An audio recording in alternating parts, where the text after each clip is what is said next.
En toute transparence, Mika est revenu sur son année passée.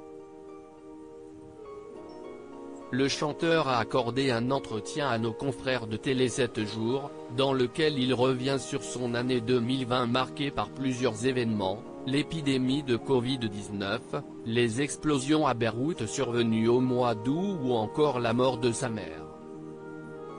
Si certains artistes ont continué à chanter, travailler en studio ou avancer sur leurs albums pendant le confinement, Mika lui a vécu cette période bien différemment. Comme il l'explique, l'artiste de 37 ans n'a pas chanté pendant le premier confinement. J'ai vu beaucoup d'artistes chanter depuis chez eux. Moi, je ne voulais pas, car j'estime que mon travail est un travail d'équipe, avec des dizaines de personnes qui bossent pour faire un show, explique-t-il. Mais alors comment Mika s'est-il occupé?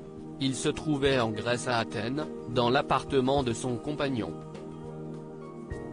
J'ai donc cuisiné, tout en chantant et dansant, en buvant du mauvais vin rouge chez mon compagnon, à Athènes, plaisante-t-il. En septembre dernier, Mika a eu à cœur d'organiser un concert caritatif intitulé I Love Beyrouth, pour récolter des fonds pour la reconstruction de la capitale libanaise.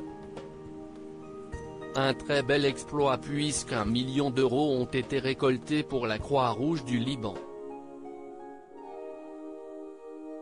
Mika, je veux métaboliser la peine autant que la joie pour Mika. Cette année 2020 a aussi été secouée par la disparition de sa mère Johanny, décédée des suites d'un cancer.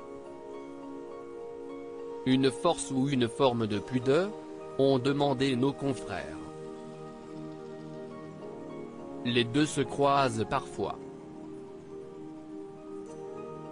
Je veux métaboliser la peine autant que la joie. Chaque fois que la vie nous blesse, quand quelqu'un vous quitte ou décède, si est-il un chapitre qui se ferme et un autre qui se présente, a-t-il confié, non sans émotion. Malgré cette disparition, l'artiste ne veut pas se laisser abattre. Je ne veux pas être écrasé par la vie, le stress, la tristesse. Et je sais que si est facile de l'être. Je veux répondre à la mort autant qu'à la vie avec la même férocité.